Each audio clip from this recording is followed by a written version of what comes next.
Sudah sering terdengar sejak tahun 2015 kembali mencuat lagi rencana perombakan dana pensiun untuk aparatur sipil negara. Bisa saja dapat 1 miliar langsung atau malah dapat 20 juta per bulan. Yang mana pilihan netizen? Yang pasti akan kita kupas lebih dalam di menanti skema baru dana pensiun PNS. Kita akan langsung lihat slide yang pertama. Sebelum kita melihat apa saja yang akan dirombak, kita akan lihat dulu berapa besar jumlah dana pensiun ini membebani negara. Kalau menurut Dirjen Anggaran Kementerian Keuangan, anggaran untuk pensiunan PNS, TNI, dan Polri saat ini mencapai 120 triliun rupiah per tahunnya yang akan diberikan kepada 3,1 juta pensiunan. Nah, untuk pensiunan PNS pembayarannya melalui Taspen, sedangkan untuk TNI Polri melalui PT Asabri. Sedangkan menurut BPK, program pensiun PNS, TNI, dan Polri ini tidak efektif karena belum ada tata kelolanya secara lengkap dan belum disesuaikan dengan perkembangan peraturan perundangan yang berlaku. Jangankan tata kelola, penetapan besaran iuran pemerintah saja belum ada. Kalau menurut Undang-Undang Nomor 40 Tahun 2000, Taspen dan Asabri harus dialihkan ke BPJS Ketenagakerjaan atau BP Jam Sostek. Jadi memang ini cukup kompleks dan belum ada aturan yang pasti. Di sisi lain, upah ASN terus terpotong setiap bulan untuk dana pensiun. Berapa besar sih? Kita akan coba bahas. Jadi untuk PNS, TNI, dan Polri selama ini iurannya itu sebesar 4,75% dari total pendapatan termasuk gaji pokok dan juga tunjangan keluarganya. Nah, boleh diambil meskipun belum memenuhi masa iuran 15 tahun dan APBN akan tetap menanggung biaya sampai istri dan suami ditambah dengan 2 anak. Tapi ini ada syaratnya juga ya, untuk anaknya maksimal 25 tahun dan belum menikah dan belum bekerja. Jadi memang potongannya lebih besar tapi manfaatnya juga lebih banyak sampai keluarganya juga mendapatkan tanggungan. Nah, kita bandingkan dengan swasta. Kalau di swasta ini iuran jaminan pensiun itu dibayar sebesar 3% dari upah per bulan, ditanggung oleh perusahaan 2% dan 1% ditanggung oleh peserta. Tapi ya jelas tidak ada tanggungan untuk anak istri ya. Tapi poinnya adalah yang membayar iurannya itu adalah dua pihak begitu ya. Nah, kalau dalam PP 45 tahun 2015 disebut harusnya ada kenaikan iuran maksimal 3 tahun. Tapi prakteknya sampai sekarang tidak ada kenaikan. Lalu kenapa sih harus naik iurannya untuk PNS? Kita akan cek alasannya di slide berikutnya.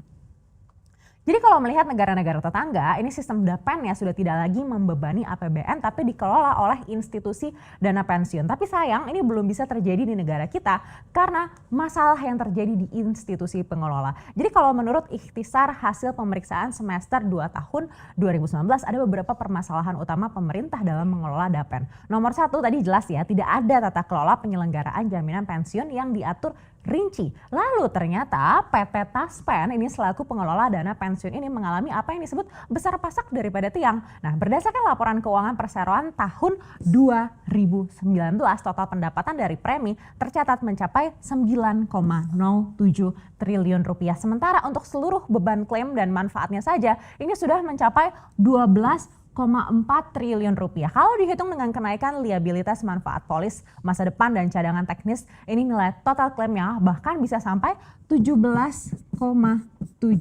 triliun rupiah. Nah, ini juga sudah mulai membengkak begitu dari tahun 2016. Jadi untuk menambal selisih antara premi iuran dengan klaim, PT Taspen selama ini mengandalkan imbal hasil investasi seperti obligasi dan sukuk. Tapi saat ini justru malah banyak menempatkan ke instrumen investasi jangka pendek dengan keuntungan yang sedikit. Jadi kalau selisih negatif ini terus membengkak ya akibatnya negara jadi terbebani. Untuk itu pemerintah mencanangkan perubahan skema pembayaran DAPEN yang baru. Seperti apa? Kita akan cek slide berikutnya.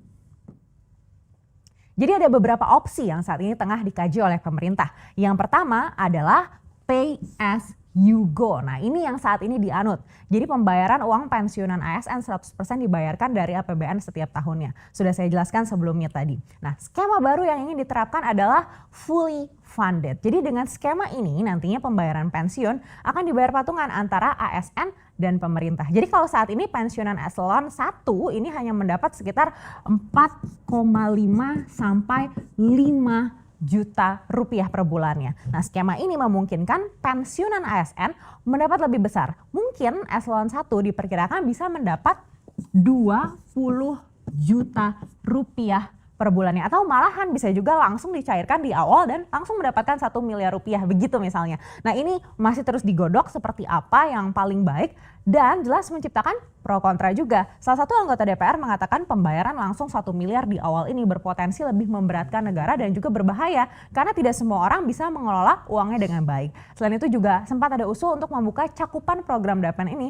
juga untuk pekerja informal. Jadi iurannya bisa disamakan misalnya dengan upah minimum regional dan dipotong 3% begitu untuk iuran pensiun. Jadi misalnya upah minimumnya yaitu 5 juta rupiah begitu, lalu dikali dengan 3%. Jadi besaran iuran yang harus dibayar adalah 150.000 rupiah oleh pekerja informal. Tapi ini masih terus dikaji. Tapi yang sudah pasti adalah sudah masuk dalam prolegnas. Seperti apa? Kita akan cek slide berikutnya.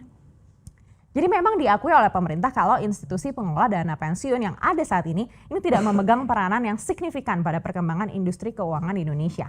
Perbankan masih mendominasi dengan porsi 78%, sedangkan institusi DAPEN ini hanya 2,5% saja dari total aset sektor finansial. Dibandingkan dengan negara Asia lainnya, Indonesia jelas masih tertinggal. Padahal sangat penting memastikan pengelolaan dana pensiun yang baik untuk bisa meningkatkan kepercayaan masyarakat. Nah, untuk itulah dicetuskan perbaikan terutama dari Kementerian Keuangan yang membahas antar kementerian juga. RUU Dana Pensiun menjadi salah satu dari 19 RUU yang diusulkan Kementerian Keuangan untuk masuk dalam prolegnas jangka menengah tahun 2020 hingga 2024. RUU Dana Pensiun ini akan menjadi tanggung jawab Badan Kebijakan Fiskal didampingi Unit Sekretariat Jenderal Kementerian Keuangan.